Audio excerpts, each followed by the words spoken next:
थी Una railway station से। मैं अपने सहयोगी कैमरा पर्सन विनोद कुमार के साथ सुरेंद्र शर्मा।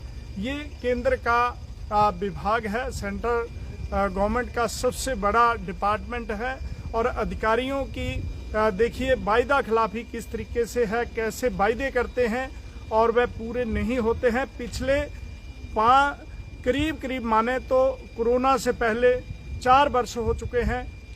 लूप लाइन का यहाँ वायदा किया गया था कि दूसरा प्लेटफार्म बनना है और वर्ष 1991 में ये रेलवे स्टेशन खुल गया था। उसके बाद हालात इसके देखिए किस तरीके से बदतर हालात इस रेलवे स्टेशन पे हैं।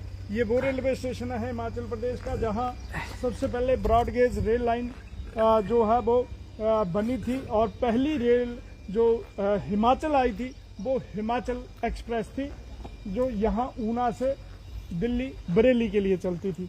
उस समय केवल ये 1 नंबर प्लेटफॉर्म हुआ करता था और बीच में दूसरी लाइन थी। लेकिन समय के साथ यहाँ पे हाई स्पीड वंदे भारत जैसी रेलगाड़ियाँ आने लगी। कुल संख्या बढ़कर 13 हो चुकी है। 13 रेलगाड़ियाँ हैं, लेकिन ऊना रेलवे स्टेशन की स्थिति आज भी सुधर नहीं पाई है। आप देखेंगे जो सेकंड प्लेटफार्म है ये 2020 में यानी 19 के बीच बनना शुरू हुआ था, तो आज तक देखिए क्या हालात है। और जब यहाँ पे बतौर केंद्रीय मंत्री अनुराग सिंह ठाकुर आए थे तो उन्होंने उस समय जो अधिकारी थे रेलवे के, मामला ध्यान में आया। उन्होंने पूछा कि आप लूप लाइन क्यों नहीं बना रहे, क्यों सेकंड प्लेटफार्म को चालू नहीं कर रहे। तो जो डीएम है अंबाला डिवीजन और उनके साथ रेलवे के जो उच्च अधिकारी दिल्ली से आए थे, उन्होंने यहीं पे खड़े होकर कहा था कि मई महीने में हम जो सेकंड लूप लाइन है उसे पूरा कर देंगे और ये जो दूसरा प्लेटफार्म है इसे शुरू कर देंगे।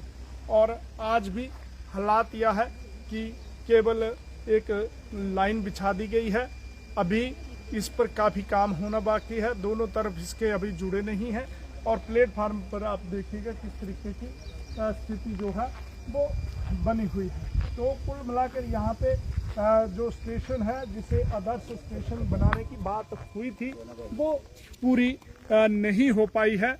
और ये आप देखेंगे तो जब एक रेलगाड़ी आ जाती है यानी वंदे भारत आती है तो ये 1 नंबर प्लेटफॉर्म पर खड़ी होती है।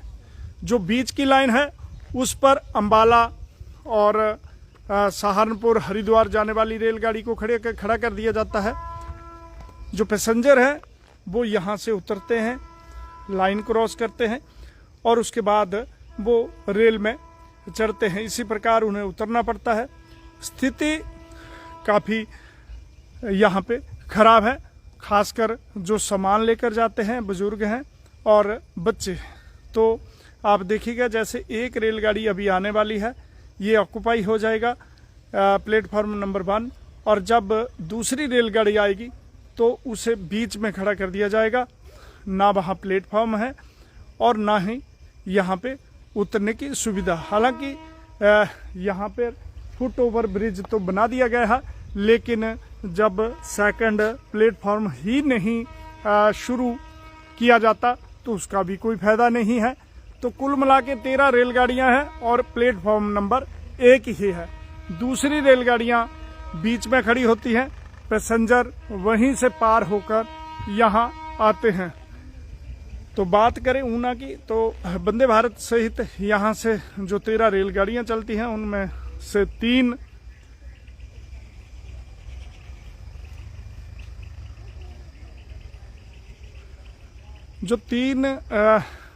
रेलगाड़ियां हैं दिल्ली के लिए है और ये अभी जो रेलगाड़ी आ रही है ये दौलतपुर चौक जाएगी और वहां से फिर ये जयपुर और गुजरात के साबरमती रेलवे स्टेशन पहुंचेगी। तो इस तरीके से सुविधाएं जो रेल की हैं वो तो बड़ी हैं, लेकिन जो आधारभूत ढांचा रेलवे स्टेशनों पर होना चाहिए वो नहीं है।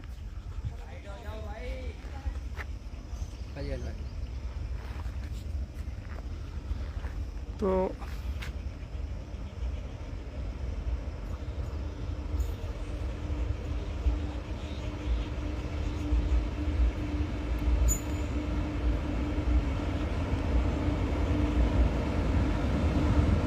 ये देखिए जो रेलगाड़ी है वो पहुंची है, और जब ये ऑक्यूपाई हो जाएगा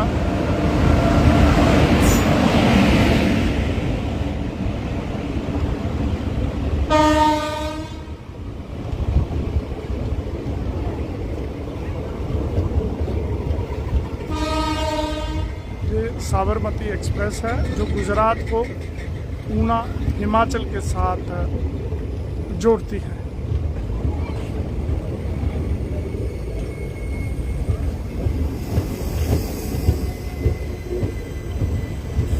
जी अतुल राणा जी, बिल्कुल ठीक है। हरिद्वार के लिए जो रेलगाड़ी लगाई गई है उसमें सुविधाओं की काफ़ी कमी है। उसमें टॉयलेट्स नहीं हैं, और जो दूसरी मूलभूत सुविधाएं हैं वो नहीं है। वही रेल है जो पहले DMU होती थी, डीजल मोबाइल यूनिट, फिर EMU की गई, और उसमें फट्टे हैं और किसी प्रकार की कोई जो सुविधा है वो नहीं है। निश्चित रूप से ये जो ट्रेन है वो उस पर बदलाव होना चाहिए, क्योंकि और उसमें समय में भी बदलाव की लोग मांग करते हैं। तो देखिए किस तरीके से जो पैसेंजर हैं यहाँ पर दौलतपुर चौक जाने के लिए पहुँचे हैं।